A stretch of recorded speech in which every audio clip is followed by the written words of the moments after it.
Hello and welcome to Airheads, a not-so-serious look at the serious business of royal rumours, gossip and gowns. I'm Tom. And I'm Maeve. And welcome to Buckingham Palace. Oh, shut up. No. No. I want to talk a little bit about The Crown before we get into our book club. Because we didn't get to talk about it on the last episode. And there was some exciting new photos and developments. We got the first full pictures of Emma Corrin as Diana in the upcoming season 4 of The Crown, which looks amazing. We saw Gillian Anderson as Margaret Thatcher. Stunning. Oh my God, Incredible. What a wig. And so much else besides. I fucking can't wait for it. But on top of that, Tom and I have been to the theatre to our first socially distanced theatre performances in the last few weeks, and we've seen monologues by Leslie Manville, who will be playing Princess Margaret in seasons 5 and 6, and Imelda Staunton, who will be playing the Queen in those 2 final seasons, and they were phenomenal. Oh my God. Yeah, don't worry guys, you're in good hands. Like when we left the theatre, both of us were just saying, I just cannot wait. I can't believe, like, I'm looking forward to season 4, but season 5 and 6 are going to kill me. You absolutely blow our minds. Oh, I just cannot wait. And I cannot wait to find out who is going to be playing Charles and Camilla. I know. So exciting. Coming to a screen sometime in the near future. Or distant future, no one knows anymore. Amazon are going to be adapting the book we're talking about today, Red, White and Royal Blue by Casey McQuiston. They are making it into a film produced by Greg Berlanti's company. You may know Greg Berlanti as the mastermind behind the new Riverdale. Amazing. He also executive produced You, which is a show we're obsessed with. He did the Love, Simon movie, and years ago he produced Everwood, which is one of my favourite shows. That's so funny because I've always pictured Henry from this book as very much KJ Appa from Riverdale. Anytime you need a hunk, Tom's straight in with KJ Appa. I should be his agent, the number of things I recommend him for. KJ, if you're listening.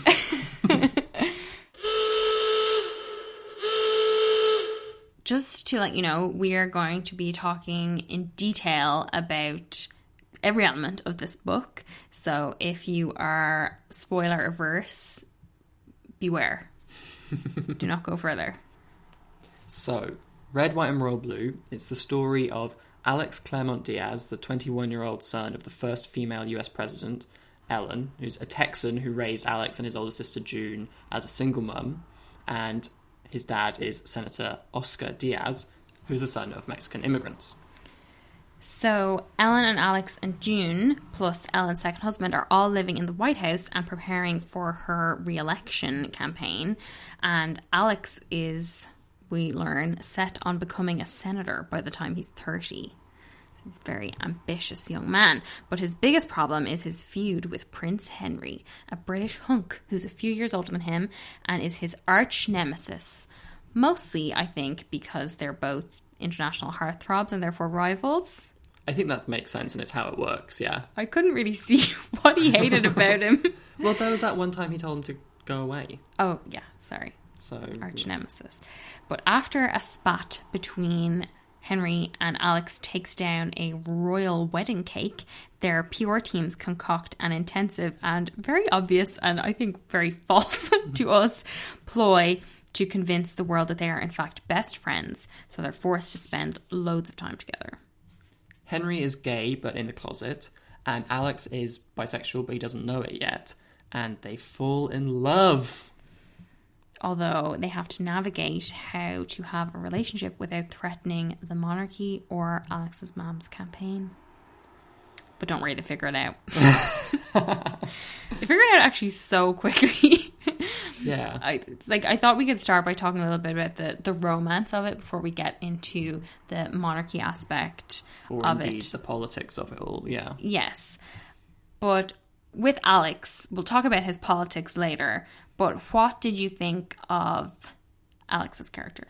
I think you know, I liked him. I was rooting for him and Henry. Like, I was very behind this romance. There were some things that kind of grated on me a little bit. Like, the humour was very teen internet humour. Yeah, extremely Tumblr humour. Yeah. Throughout. Like, the Hufflepuff ass bitch was, not my favourite. Yeah, I think I found Alex, like, quite smug and arrogant. Right. And that he was in this kind of weird in-between space because he's living in the White House. He's still living at home, but he's in college. So he talks like a teenager all the time. But he still has these adult responsibilities, and he's very involved in his mother's campaign, and he's very conscious of his role in history. We'll get into that later. But I just thought he occupied this kind of strange space. Yeah, he definitely kind of, like you say, jumps from seeming a lot younger than 21 to seeming a lot older than 21. Yeah. I did find it strange how into phone calls he is for a 21-year-old. Yeah. And I wanted to ask you, why does Alex have calloused palms? Well, I don't know if I can say that on the podcast, Maeve. Stop! No, I don't think they're from very aggressive wanking. But Neither do I. That wasn't what I was suggesting. I don't know. Could it be from, like, sailing? Does he do sailing down in Texas? Can you sail in Texas? Texas is definitely, like, landlocked. Oh my god, I'm such an idiot. No, there's, like, a lake, isn't there? They go swimming in the lake, so you could go on a boat on that lake. So often that you get calluses all over your palms? That then stay there for the rest of your life. One of my favourite things whenever I'm reading a romance novel is to point out to Tom how early it's mentioned that if there is a male hero, how early it's pointed out that he has calloused hands. It's just the sexiest thing ever. Yeah, romance novels, you just can't get enough of those calloused palms. So it had to be Alex, even though he lives in the White House and I doubt he has calloused palms. But anyway, I really enjoyed when he says in England, what kind of garbage country eats bland beans on white toast for breakfast? I hated Tom's this favourite line. breakfast. I couldn't believe this. I mean, just... That's your definition of a delicious breakfast. Tom will pay, £15 for this in a restaurant. I mean, okay, maybe like sliced white pan and like tins out of a bean, not worth it, but homemade baked beans on a big doorstopper slab of sourdough just dripping with butter. You'd eat the sliced pan and the beans from a can. I would, and I have. I did really like all of the stuff about Alex figuring out his sexuality, and I liked that McQuiston devotes like a whole chapter to him thinking like, am I straight? And I really like the line, straight people, he thinks, probably don't spend this much time convincing themselves they're straight. Though I did think he was very shitty to his friend and former lover Liam. Yeah, and I thought he was like you say, shitty, but I thought it was good how the book acknowledged that he was, and that, when he like apologizes to Liam and Liam just goes, Jesus Christ. And I felt like it was a breath of fresh air because it was like a character who wasn't behaving as though Alex is like the be all and end all. Like, so basically someone who wasn't treating him as the main character in this book, So I thought that was very good. I would have preferred if Liam then hadn't shown up again later and that they were going to be best friends. Yeah. He's allowed to be pissed at him about that and not want to be his friend anymore. I also really love the scene where Alex's family rally around him when he comes out, and then when, he's outed to the world. Yes, forcibly outed. Yeah. But yeah, that was a really nice scene. I like the support from his family. It was very The setup was great with the going in to see his mum in the meeting, and then she says like, clear the room, and then she just like asks him how he is, and is like combo mum and president, because he'd like talked before about how like she has like mum mode and president mode, and then this was like a cool mix of the two. Well, she's a cool president. She's also an extremely young president. I can believe that. But what about Henry? What do you think of Henry? I love Henry. I love him so much. We'll talk about all the royal stuff in a moment, but I thought it was interesting that Henry doesn't want to be a royal. He wants to spend his life writing anthologies of queer history, and he knows a lot about queer history, and particularly about gay monarchs. I found it kind of difficult. I know we'll talk about some of the similarities to real royals, but he was really distinct from, I think, any blood member of the royal family in our universe, because, not because he's gay, but because he's like... But because he's smart. Like, I just can't imagine any of our royals, of my royals, wanting to, like, write an academic paper or write anthologies of queer history. That's what like makes him so special. I know, and that's why I love him. I thought some of his writing in his emails was very good. Some of it was, like, a little bit too angsty for me. Oh, yeah, definitely. But very appropriate for this sort of permanent adolescent stage that him and Alex are situated in. I was really glad that we only got to see his prose writing, his, like, emails and the stories and stuff, because that was, like, very flowery. But when they talk about how he writes poetry, I was like, oh my god, verse is going to be, like, a totally different ball game that's going to be, like, probably very difficult to read with a straight face. I was really into when he played Song by the Killers on the piano. Yeah.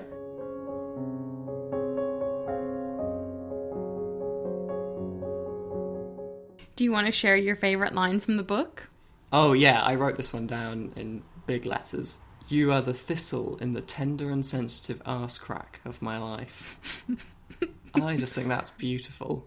It really tells you a lot about his character. Yeah, absolutely. I thought it was very weird that his dad, who is dead in the book, but that he was James Bond in the 80s. That he was an actor. Yeah, it was like a really weird direction to go in and like plotting out what this royal family looks like. But it did lead to really great lines like, how dare Henry come into Alex's house looking like the goddamn James Bond offspring that he is, drink red wine with the Prime Minister and act like he didn't slip Alex the tongue and ghost him for a month. But like, if Charles wasn't allowed to marry anyone other than like a virgin bride in the 80s. He famously wasn't allowed to marry Roger Moore. I thought the exploration of grief in relation to the death of Henry's dad was quite nicely done. Particularly, it's mostly just in one passage, but I thought it was a very strong passage when his sister B explains about how it can affect young people, and she says, because it was one of the first big things to happen in your life, you'll always carry it inside you. Every time something terrible happens to you, from then on, it doesn't just stop at the bottom, it goes all the way down. Yeah, that was very moving and like a very good way actually of explaining that feeling to someone who hasn't experienced that kind of trauma. What about the romantic moments? What were your favourite romantic moments in the book? Obsessed with the hospital utility closet. So good. I didn't love the Star Wars banter, even though I'm a big Star Wars fan. But I was very into the close quarters, the threat, the potential danger. Yeah, being like pressed up that close against someone that you like, I just absolutely hate them. I just don't know why. They just get me so angry, and then you're like compressed like that. Brilliant. I was extremely into their first kiss in the snow. Yeah. Very romantic. Also very romantic when Henry keeps the copy of Le Monde from their trip to Paris. Yeah. But before we get swept away in all the romance, we need to focus and get back to what does this tell us about the monarchy? Yes. We are reading as anti-monarchists and we find our kin.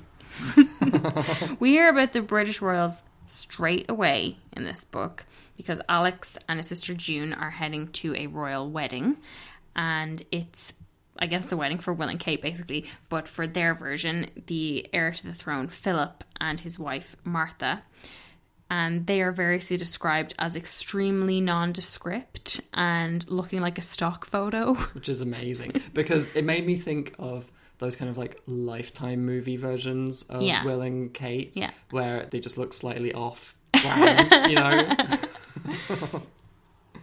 When Alex describes the royal wedding, he says, "You went to prom, didn't you? Just picture that, only in hell, and you have to be really nice about it." That was really funny. He also says, "Royal weddings are trash. The princes who have royal weddings are trash. The imperialism that allows princes to exist at all is trash." And then we get, I think, like the only reference to America's history with empire, but his sister says, "You do realise America is a genocidal empire too, right?" And he says, "At least we have the decency not to keep a monarchy around." But the characterization of the royal wedding is that it is very, very, very boring. Yeah. And Alex almost can't believe this many people care so passionately about something so comprehensively dull. That's us all over, isn't it, Tom? I know, absolutely. It does seem like Henry has a good bit more freedom than someone like Prince Harry, who I guess would be his closest model in real life. He has his very own social media account at Prince Henry. So funny. And he has like Twitter exchanges that apparently go viral, and he poses for pics on the beach in his swimming trunks. Where is this man's modesty? I don't want to think about that. That's obscene. I thought it was really funny that his because a big part of the book obviously is them sending emails to each other, and his email address is hwales@kensingtonemail.com. .com. .com is .com. Yeah. No way. I also just thought Kensington email was weird. Yeah, and I thought H. Wales was strange as well, because he says his surname is Mount Christen Windsor. Yeah. Which is like Mountbatten Windsor, but not quite. I thought it was interesting as well that Henry has this real habit of downplaying how posh he is. Like when he says things like "in it." Yeah, and then he says like "proper frightening" at one point as well, and it really reminded me of that kind of code switching that Will does when he talks to footballers, and Yes. suddenly he's like doing this kind of like mock blokey bantery, and it's very unconvincing. And it was a shame because, like I said, I loved Henry and I found him very romantic, but then the couple of times when he did that, it made me feel like, I don't like this. There's an Uber driver out there on the floor at the moment being frisked. We also hear his mother say "soz," which I don't think posh British people say out loud. Especially like people who've been paralysed by grief for the past like 10 years. Alex, though, is very into the trappings of royal life, particularly the polo. Oh my god, when he's watching Henry playing polo and he's looking at him planting his heels either side of the horse's flanks, and he's wearing his buttocks bouncing on the seat. Yeah, and those goddamn leather knee pads and everything. It made me think, is that what Kate thinks when she sees Will playing? Well, maybe. I'll let you think about that in private, Dom. But yeah, the polo, all the Burberry suits, but particularly his royal status. And he says, "Turns out being on the receiving end of Henry's royal authority is an extreme fucking turn on." Very good. So, like, you know, this book is ostensibly anti-monarchist, but also has, like, a huge hard-on for the monarchy and what it represents. Yeah, I think so. Power. Swing, swing, tentpole. Henry, though, feels trapped by this, and he explains that he tried to return his share of the crown's money, which I presume is the sovereign grant. He says, "Dad left us each more than enough, and I'd rather cover my expenses with that than the spoils of, you know, centuries of genocide." Yeah, he's very woke and very cynical about being royal. He said in one of his emails, "The monarchy has decided we care about sustainable energy, apparently, or at least that we want to appear to." Yeah, I just don't know if real life royals have enough self-awareness to be cynical like that. Yeah, because he's a lot smarter than any real royals.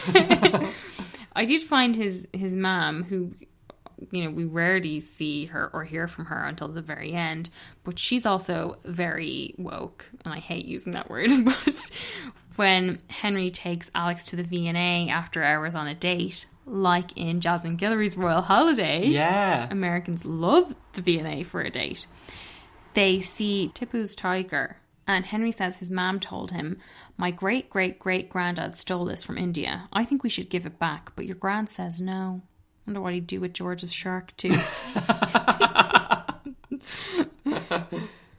The rest of the royal family are like shamelessly racist and homophobic, and this obviously includes Henry's older brother Philip, who gives off, like we were saying, strong Will vibes, off-brand Will vibes. He says, "I wanted to be a good brother to you, but you don't bloody listen. It's time to remember your place in this family."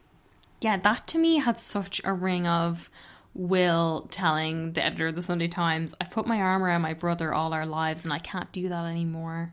Yeah, and he says that he's not surprised to hear that Henry is gay, but that he is surprised that he's not going to keep pretending to be straight.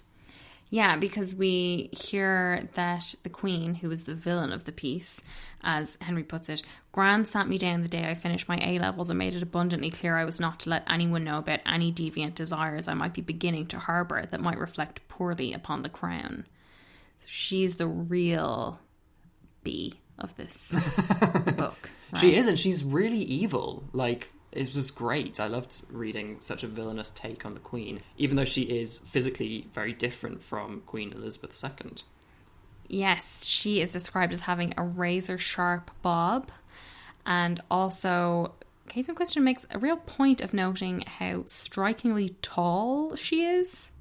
She's like a queen mixed with Anna Wintour.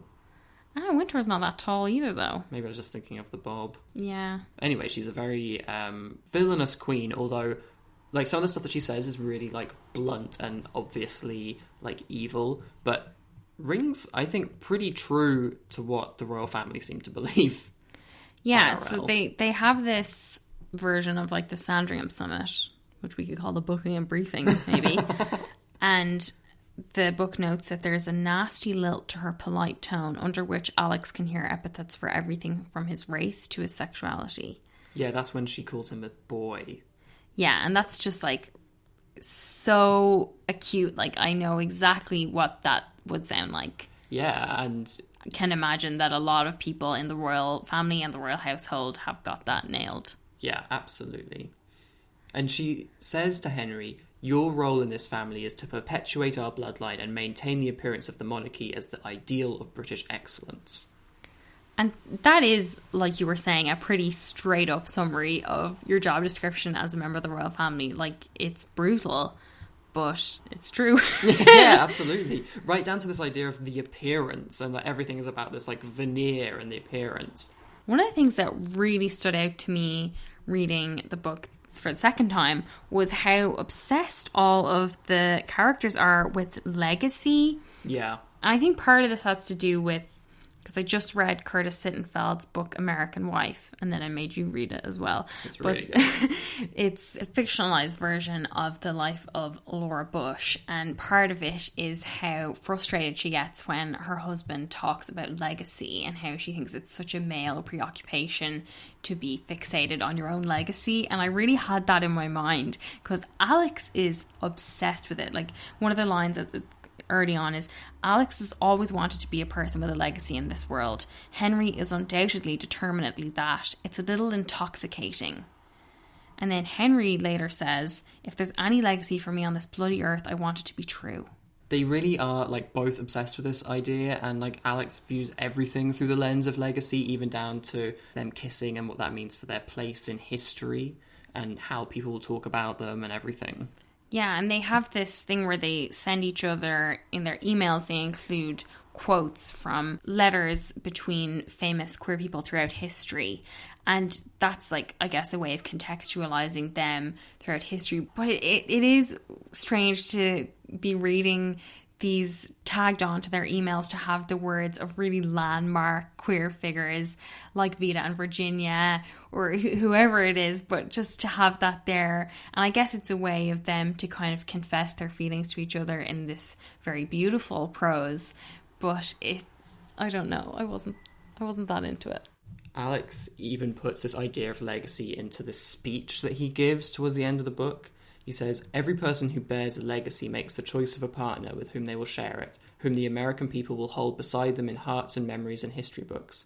America, he is my choice." this whole speech, and again, it's like continuing this thing about legacy where it just felt very self-indulgent to me. And like, again, Alex being quite arrogant and smug, and it didn't move me. I thought it was weird because I felt like he was acting like he was a prince. You know, like, he wasn't an elected official or anything, and he gives this kind of speech as though, like, you know, America had chosen him. Yeah. And they didn't. Like, both him and Henry are unelected people who will benefit from a huge amount of nepotism in how they navigate their lives. And this speech, actually, I know it was meant to be like a big, important, moving moment, but it totally left me cold. I agree. But then we got to talk about the other legacy, the legacy of the monarchy. Yeah. And as Henry points out, they have a great uncle who abdicated because he was a Nazi. So we've got a Duke of Windsor type figure in this. As Henry says to his brother, "What are we even defending here, Philip? What kind of legacy? What kind of family that says, we'll take the murder, we'll take the raping and pillaging and the colonising, we'll scrub it up nice and neat in a museum, but oh no, you're a bloody puff? That's beyond our sense of decorum." And he's absolutely bang on. I know, but it does feel like they don't really engage with the problems with modern monarchy. And like, this legacy seems to have been developed in the 1800s, and since then, you know, everything's been a lot nicer. Yeah, because, like, Henry's mum, Catherine, says, of course the bloody Tories in Kensington and the Brexit fools don't want it. She's talking about their relationship. We can have a real legacy here of hope and love and change, not the same tepid shite and drudgery we've been selling since World War II, which does really, like, go back to something we've talked about on this podcast before, about how, like, Brits, especially, like, Tory Brits, are obsessed with World War II because it's, like, the only point in history where we've unashamedly or undoubtedly been on the right side of a war. But it's also weird that she says shite. Yeah, and the royals are the bloody Tories in Kensington and the Brexit fools. Like, yeah. Come on. Yeah, absolutely. Also so weird that I think this is the only time they mention Brexit. Yeah, I was thinking that as well, because I was like, is this part of the alternate universe where Brexit didn't happen? I know, and because we're constantly told about how Alex is this rising political star and he's so obsessed with politics and he never wants to talk about Brexit. He doesn't try to negotiate any trade deals. But Henry's mum threatens to bring her concerns to Parliament. And she says to the Queen, "I do think Labour is rather finished with the old guard. I wonder if I were to mention those meetings you keep forgetting about, or the names of countries you can't keep straight, if they might decide that 47 is perhaps enough years for the people of Britain to expect you to serve." And like, that is what eventually gets things moving in this Buckingham briefing. Yeah. I mean, she should have done it. Oh, of course. Like, that would be stretching the limits of credibility beyond how overstretched they already are at this point. But yeah, so then the Queen capitulates in the end. She's afraid of the threat they pose to the perfect Fabergé veneer she spent her whole life maintaining. Yeah, and I really felt like this idea of a formidable new couple posing a threat to the monarchy, like, straight away my head went to Harry and Meghan. Yeah, I mean, this absolute denial by the Queen that the kind of crowds of people outside who are, like, cheering their name and showing their support and saying, like, well, that's not most of the country, that's not what real Britain wants. We learned that Henry dreams of moving to America, to New York. And he says, just leaving, not coming back, maybe burning something down on the way out. I felt like that's probably what Harry was feeling before they left the UK. And I also felt like I could really hear Harry in Henry's declaration to his family that I'm as much a person and a part of this family as you. I deserve to be happy as much as any of you do. And I don't think I ever will be if I have to spend my whole life pretending. What do you think of that? Yeah, I thought that was very Harry, definitely. This idea of, like, having to be someone else or pretend to be someone else in order to fit in. I thought it was interesting how this book in general, it obviously acknowledges the amount of luxury that's in Henry's life as a royal, but that they really focus on this idea of, like, him constantly being told to know his place and being, like, broken down and put into this strict hierarchy, which is something we've talked about with, like, Harry and Will, and like how that must break up a relationship between siblings and things. So I saw so many parallels, obviously, yeah. So the big, like, rousing moment is when they look outside the palace and they see all of the crowds, and they see crowds gathered all around the world with these t-shirts and signs that read "History, huh?" which is from one of Alex's emails to Henry. And I remember reading this book last year. I feel like it was last spring, maybe. And I was very moved by this. And I just felt like it was almost like a tear-jerking moment. It was just so heartfelt and exciting, and you really felt like part of it. But this time reading it, it felt so bittersweet to me, because, you know, now that we've seen how Harry and Meghan's departure from the family was handled or mishandled, it really left a bad taste in my mouth to see how far from our reality this is. And I know obviously it's fiction, but just to see the kind of response that you would have liked to see Harry and Meghan receive. Yeah, especially as, you know, we did see these crowds for Harry and Meghan. We saw huge crowds of people who were so happy for them getting married. But what we then saw was, you know, the now very well documented campaign by, you know, tabloids, but also by sources coming from the royal household to turn people against Harry and Meghan. So, like, part of me seeing this crowd is like, is that going to happen? Is the Queen going to, like, allow them to win this battle, but they haven't won the war? Is she going to be using all of her dark arts? But I think that this book is quite hopeful and isn't going to get into all of that. I think those parallels, or lack of parallels, were kind of an issue this time around for me as well, in terms of how the politics are represented in this book. Like, this book has such a glorification of the Democratic Party and the two-party system that I found really hard to stomach this time around. Because, you know, instead of Trump, we get this ultimate Democrat dream of this woman president with an incredibly diverse team. It's like a fantasy of inclusion. You've got black staffers, Asian staffers, trans staffers, gay staffers.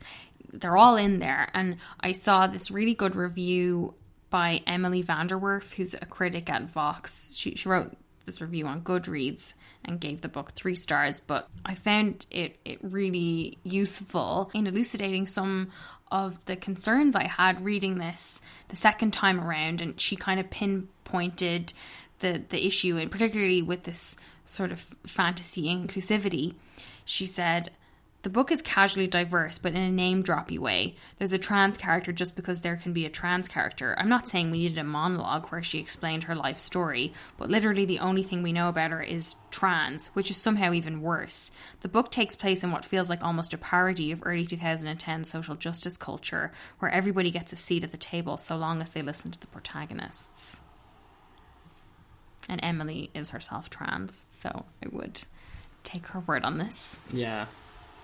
The Democrats are definitely the heroes of the piece, and we get like a lot of insight from Alex as to why he wants to work as a Democratic politician. He's inspired by people like his mum, people like Raphael Luna, who's an independent senator. He became a senator quite young. He's an openly gay man. And Alex also says he genuinely cares about people and making things better for them. He says, "Who fucking decided that politics had to be about lying and hiding and being something you're not? You, me, my family, the people we run with, we were going to be the honest ones. I've absolutely zero interest in being a politician with some perfect veneer and 2.5 kids. Didn't we decide it was supposed to be about helping people, about the fight?" Obviously, the Democratic Party is the lesser of two evils, but to not interrogate any of the lying or the hiding or the being something you're not that is, you know, often at the core of a lot of democratic politics. And, you know, obviously I'm speaking as an Irish person, so what the fuck do I know? But it just really stood out to me, this, like I was saying, a glorification that felt quite out of sync with the book's interrogation of other institutions, like the monarchy. Alex is obviously like very young though, so I was wondering like maybe this kind of naive hope in, you know, politics as like this pure force for good is understandable. Maybe it's understandable for him, but I do feel like the book seems to share that kind of viewpoint. Yeah. In the acknowledgements, Casey McQuiston says she came up with the idea for this book in early 2016, which comes as no surprise, of course, but that she gave up on it after the election in November and had to rework it. She says, what was supposed to be a tongue-in-cheek parallel universe needed to be escapist, trauma-soothing, alternate but realistic reality. Not a perfect world, one still believably fucked up, just a little better, a little more optimistic. So in her review, Emily talks about the book as this example of hope punk literature, which is a genre made up of stories that dare to look for hope amid what feels like a grimy, terrible world where hopeless cynicism often seems like the right call. And there's like various different levels within this genre, and she says that something like The Handmaid's Tale would even be part of this, although it would be a very grim example. But that Emily sees Red, White and Royal Blue as an example of like a conflict-free version of hope punk. So it's stories about what it would be like if we were all good people and cared for each other and just were nice to each other. And she says that's a lot more annoying. Yeah, and you know, a lot of the conflict is gone from this book once Henry and Alex get together. And as I was saying, they get together so quickly. Yeah. And as Emily Vanderwerf puts it, the rest of the conflict is about the mean old world that just needs to get out of the way of the cool kids who are going to save it. It's a book that will grumble about the legacy of colonialism and the problems of capitalism, but still celebrate conspicuous consumption. And it absolutely does that, because we hear so much about Henry's Burberry suits and the Gucci jacket that Alex wears and how much they love flying private. And like they just live constantly in 5-star hotels. Yeah. And even down to when Alex is talking about going to law school and he talks about like his mum's friend who works at NYU who can get him in, and it's like, yeah, you know, we're not going to recognise the extreme nepotism that's going on here. Like, you're meant to be a rising political star and you can't get yourself a place at university. But all this kind of stuff is like totally smoothed over, and the only conflict is between our like good heroes and the big bad world. In a way, contrasting these young people's like very worthy ideals and what they wanted to do and how they wanted to change the world with also the luxury travel and this glamorous lifestyle, it kind of reminded me of Finding Freedom in the way that that's written, and how you get all these like fabulous holidays sandwiched with like incredibly important work. Yeah, the shopping sprees and the private jets and things like that. Yeah, yeah. That's interesting. I think one of the most direct references to real world American politics is in all the stuff about the private email server. And in the book, McQuiston notes, Alex feels like somebody has probably warned him about private email servers before, but he's a little fuzzy on the details. It doesn't feel important. And importantly, there's nothing dodgy whatsoever on the White House private email server. The only controversy is Alex and Henry's incredibly candid and intimate emails. But it turns out that the Republicans had a problem with their private email server. Yeah. So it really comes down to this, like, but her emails joke that really sits a little bit uneasily with the otherwise quite fantastical and unrealistic elements of the politics in this book. Yeah, absolutely. And I think that jokes about Hillary losing the election just seem to hit a lot harder now than they did even last year. Yeah, and I do think, obviously, you've got Hillary Clinton on the brain when we've got the election night scene. And I do think that is very well done. Like, it's really tense. It's really exciting, especially when Texas goes blue. Yeah.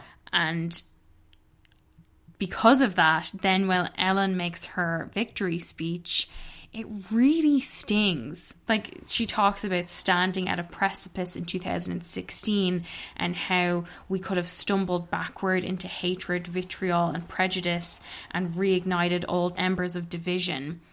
But instead, obviously, they didn't. And reading that now, like, obviously, you know, last year things were still fucking terrible and Trump was still president and there was still all of this horrible shit going on. But, you know, even a year later and 200,000 people dead in America and close to 1 million dead around the world because of coronavirus, it is really, really hard to lose yourself in this kind of fantasy escapism and to be optimistic like this in a way that, you know, last year you could even feel more hopeful, and this year hope, it just feels like such a challenge.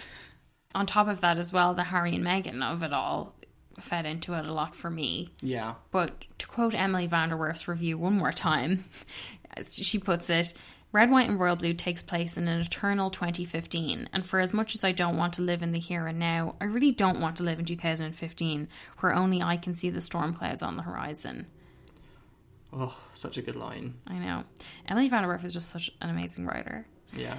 If for some reason you're watching Mad Men in lockdown, I read her recaps of every single episode. She's so good. But anyway, this feeling really encapsulated what I was feeling when I finished this book, and I still really liked it and thought it was an excellent book, but just that optimism didn't resonate with me in quite the same way. It was just too hard to try share that optimism. But do we have a quote of the week? Yes, Tom. Actually, I think you should say it because you can do the British accent.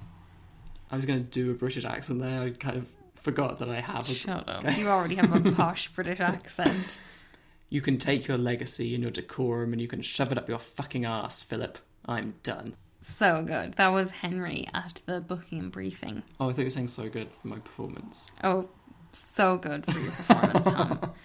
If I was the BAFTAs, I would give you a BAFTA. Thanks. I thought we could talk a little bit about the fashion in a little Fit for a King segment. Mm-hmm. There is a lot of talk about clothes in this book, but the one outfit that I wanted to talk about in particularly was about the election night outfit that Alex wears. So he's like kind of agonizing over what to wear and he knows he needs to look smart. Nora advises him to wear a jacket that he bought late at night online one time and he hasn't had the courage to wear it. This dusty old Gucci number he has in the back of his closet. A midnight blue Gucci bomber jacket with red, white and blue stripes at the waistband and cuffs. And I just have to ask, is it a good idea to wear Gucci, an Italian brand, on American election night? I just feel like you... Unless you're Melania Trump, because she wears Gucci and Dolce & Gabbana and whatever else, you wear American. Like, yes, it's red, white, and blue, but not an American designer. And I feel like, you know, you could have had it be a Jeremy Scott bomber jacket or a Christian Siriano bomber jacket or a Marc Jacobs bomber jacket or Coach. And, you know, any American designer that has a tendency toward maximalism or colour could have done something like this in your fantasy world, but it just felt like another example to be like, luxury. That's Gucci. Instantly recognisable name for luxury and kind of that kind of opulence. I do really like that he wears a purple tie with it as well, the colour of the Bi Pride flag. But first in line from the book, I think everybody probably knows what you're going to say, but who's first in line from Red, White and Royal Blue? Henry. Why is that? I loved him standing up to his family. I mean, obviously it's big for Alex to come out to his family as well, but I felt like Henry had a much clearer idea of his family going to be absolute dicks about it. Yeah. And he still, you know, had to do it. Also, you know, dealing with grief, also mental health issues, things like panic attacks. Like, there was a lot going on with Henry that he had to kind of get through, and I thought, not only did, you know, I thought that he handled it very well, and he was also lucky to have someone like Alex who was, like, very keen to help him, but also I thought that Casey McQuiston did a really good job of, like, detailing all of that. I know, I am intrigued as to who is going to play him in the film. Yeah, who's going to be putting on those knee pads? One thing we forgot to talk about is the sex scenes. I thought the sex was great in this book. I loved it. I thought it was too sanitized. Okay, yeah, I get that. I thought there should have been more and more detail. Mm-hmm. But it kind of sits in that position of being... What's the position's that? Sorry? Tom. It kind of sits in that place between young adult and adult fiction. So I guess they're playing it safe with some, 12 rated sex scenes. Soft lighting, basically, yeah. Some of you had asked us if we could recommend some other romances that we like. Not royal romances in particular, but just in general, because, I read a lot of romance and Tom does occasionally too. I read the cream of the crop that you recommend to me. So I thought we could just mention a handful that we really, really loved. Yeah. So the first author that I have loved both of her books is Helen Huang, she writes about our autistic characters. And the first was in The Kiss Quotient, which is about a woman who hires a sex worker to teach her about intimacy. And oh my God, it's so good. Very sexy. Tom's read that one too. Yeah. And the second one, The Bride Test, which came out this year, I think, is about a man whose family sets him up with this woman as his potential bride. And she has to live in his house with him. And that's also very steamy. I love those, and I cannot wait for her third book. Her books are so romantic, incredibly sexy, witty, just everything. A joy, and not very long. So get through quickly, because Red, White, and Royal Blue is pretty long. Yeah, it felt long. Do you want to recommend one? Yeah, I will recommend The Bromance Book Club by Alyssa K. Adams, which I absolutely loved. So it's about a man who finds out that his wife has been faking orgasms, and he goes off the deep end and behaves like a real baby about it, and they have a huge fight, and he needs to learn about romance, he needs to learn about the women's perspective. How does he do that? Well, some bro mates of him invite him to a book club, but they don't read any old books, they read romances. And so he starts to learn from, those kind of Mills and Boone and all sorts. It's really a Regency, fun. Isn't it? Yeah. That he's learning from, and he starts to hear the Count's voice in his head. It's really great. It's very good. I love Talia Hibbert. She's British, and it's great because I feel like I haven't read a lot of very good British romances. As you can tell by now, I like very steamy romances, and a lot of the British ones are... Well, they're often more commercial, but hers are amazing. Her most recent series is about the Brown sisters. The first one is Get a Life, Chloe Brown, and it's about a woman who has a sort of near-death experience, and she makes up a list of things she needs to do to get herself out of her sort of sheltered life, and her hunky neighbour helps her to achieve her goals. And oh my God, it's so good.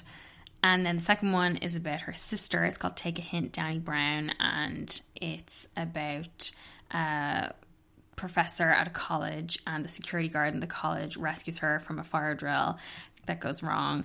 And then they go viral and they have to pretend to be in a relationship. And it's that sounds fantastic. Really good.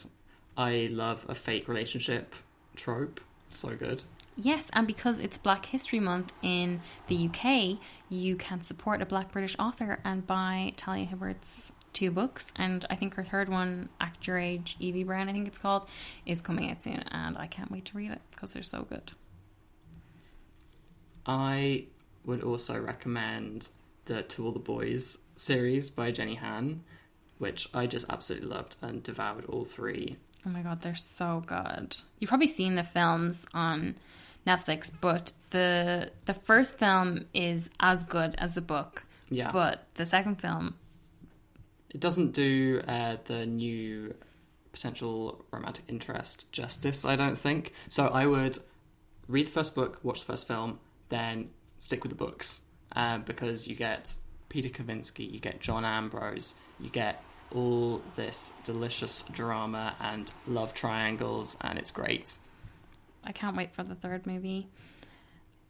Some of you had also asked us about the Reluctant Royals series by Alyssa Cole, which I love. Well, I've only read 2 of them, but I love them so far. I read the first one, A Princess in Theory, and they're about like fictional monarchies. So the first one has like an African prince who comes to America to meet the woman that is destined to be his bride, and she thinks she's getting all these emails about her future husband and she thinks they're spam, and then he moves in to the apartment opposite her and pretends to just be a neighbor, and she doesn't know that he is actually a royal, and she's a scientist, and they fall in love, and she goes with him to his kingdom, and it's so good. I mean, it's pretty zany, like the plots are pretty soapy and dramatic, but I love that.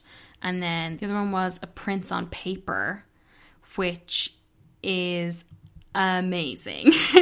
If you are into, it's kind of like a Harry and Meghan story, because I think the prince is like a redhead, and he is like, his brother is going to be king, and he's like a fake Luxembourg kind of country, and Genovia, basically like one of those, and he is a real bad boy prince, and he, at this wedding, he meets this woman Naya, and she has no time for this bad boy prince. She's like very interested in playing this fake royal dating game on her phone, and anyway, they have to do a fake relationship, and they have like a fake engagement, and it's very steamy and very, very good.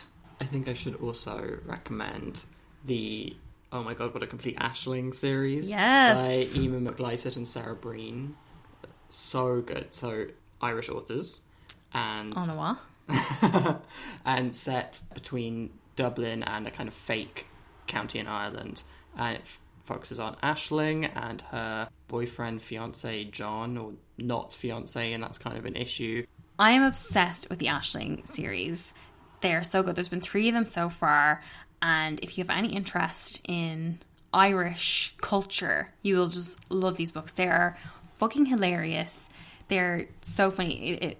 It started as a Facebook group and like a meme, and then they created this whole character of Aisling, who's from a sort of country town in Ireland, and she moves up to Dublin, and she's very excited to be in the city. And I guess like you might consider her like basic, but it's not really a romance. It's sort of like more of a rom-com. Yeah. And yeah, like you said, it's absolutely hilarious, especially if you've ever spent any time in Ireland. Yeah. There's just so many things, like every page will have just like so many references that make you laugh. It's great. Yeah. More people should read it, especially outside of Ireland. Yeah, I saw that it had been like translated into, I think it was Polish or something, and I was like, wow, that's like incredible. Yeah, but they're so good. Some people describe them as like the Irish Bridget Jones. Yeah. And I would say that's accurate. Bridget Jones is one of my favourite books ever. But one final one I wanted to recommend is, if you loved Red, White and Royal Blue, there is a book called Boyfriend Material by Alexis Hall that I read recently, that I feel like if you like Red, White and Royal Blue, you will just go crazy for this book. It's British, so I found it way funnier. The sense of humour was much more my style, but the romance is very sweet.